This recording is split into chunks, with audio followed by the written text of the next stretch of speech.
Usually when we say you're being alarmist, we say it as a bad thing. You're more concerned than you need to be about something. You are being alarmist and it's a bad thing, and it would be better if you weren't alarmist. It's time to sound the alarm with regard to violence from MAGAs, Magadonians, and Magapotamians in just a few weeks, either on election day or the day after. I have a clip for you of Donald Trump's former national security advisor, Michael Flynn, predicting that there will be violence on November 6th if Trump has not been declared the winner. Now, I don't want to put words in his mouth, so I'll play it for you. I don't think he's saying there will be violence regardless, but it does seem as though he's saying if it's close, if we don't have an answer as to who won by November 6th, that's a scenario where we are likely to see the MAGATs go violent. What happens if there's a steal, and you can define that any way you want? Yeah.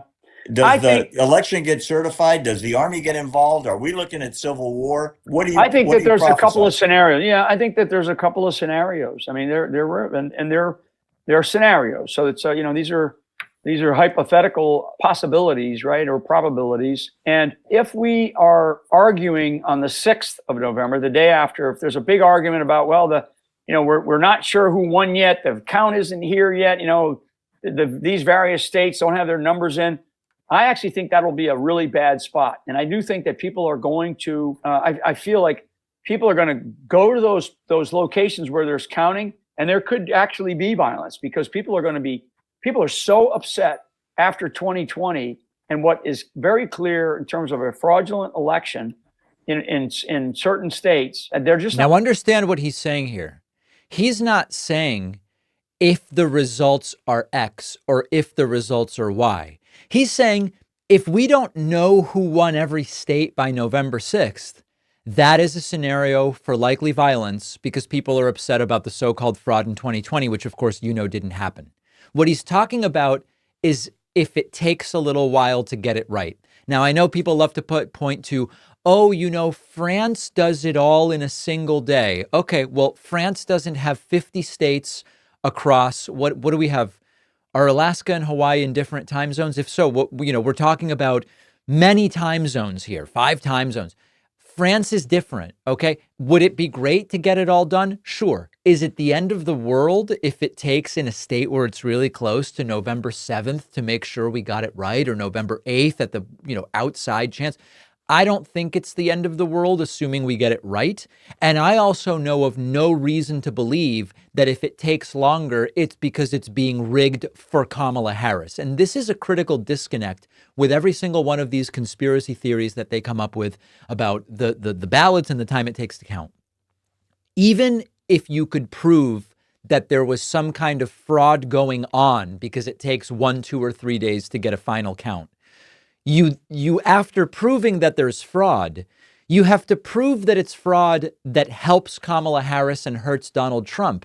And of course, they've not even proven that there was fraud, never mind that the fraud helped one particular candidate. So Michael Flynn is starting to prepare people for, if it's really close and we don't know the results of every state, then that is a scenario in which people may get violent.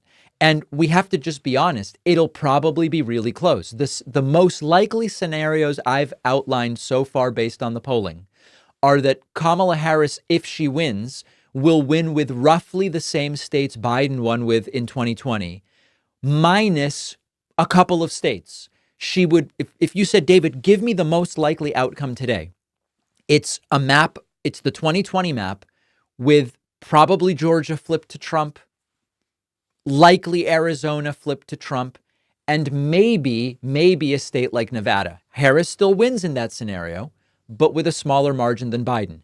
In Georgia, Arizona, and Nevada, which could be the deciding states, it will probably be really close. The polling at the most says that there's a 2-point gap in Georgia. In Nevada, it's a smaller gap. In Arizona, it's a smaller gap. It really could take until November 6th, maybe the 7th. At the maximum, you would think by the 8th, we would know. Michael Flynn is saying that's unacceptable and there will be violence. I'm not going to put up with it anymore. I do believe that the left will have plans to possibly have what I call these false actions, right?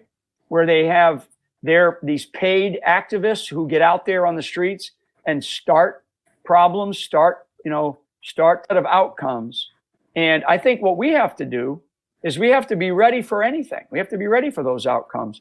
I pray that we have a fair election. Right. I don't see it, but I pray that we do. So this is the line. I just don't think we're going to have a fair election, and I've imposed an arbitrary deadline of November 6th, by which if we don't have clarity as to the winner, we are going to deploy violence. Now, Flynn says they have to be ready. He says we as they. We have to be ready. We have to, and I'm going to tell you something that maybe some in my audience will disagree with, although I think most will agree with. If Kamala Harris loses this election, I don't want her to be president.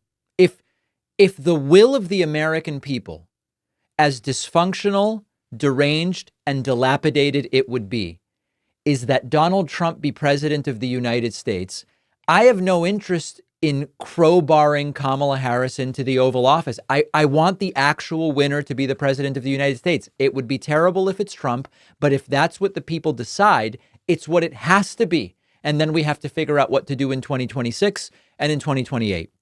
But that is not their approach. Their approach is, if I win, it's fair, and if I lose, it's rigged.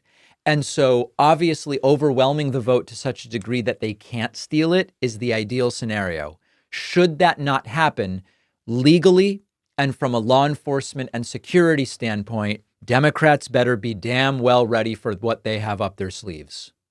Are you having trouble sleeping or staying asleep? Sleep is one of the most important foundations of mental and physical health.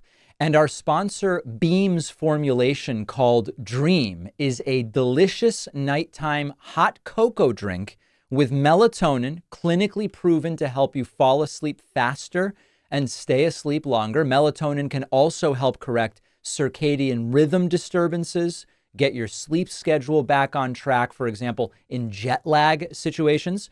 Dream comes in great tasting flavors like mint chocolate chip, chocolate, peanut butter, sea salt caramel. I love the cinnamon cocoa version. No sugar added, sweetened with monk fruit, just 15 calories per serving. Dream hot cocoa it's just a nice way to wind down before bed. It's hot and flavorful. It's not overly sweet. It's a soothing way to relax about an hour before going to bed. Go try Beam's best-selling Dream Powder and get 40% off for a limited time when you go to shopbeam.com/Pacman and use the code Pacman. The link is in the description.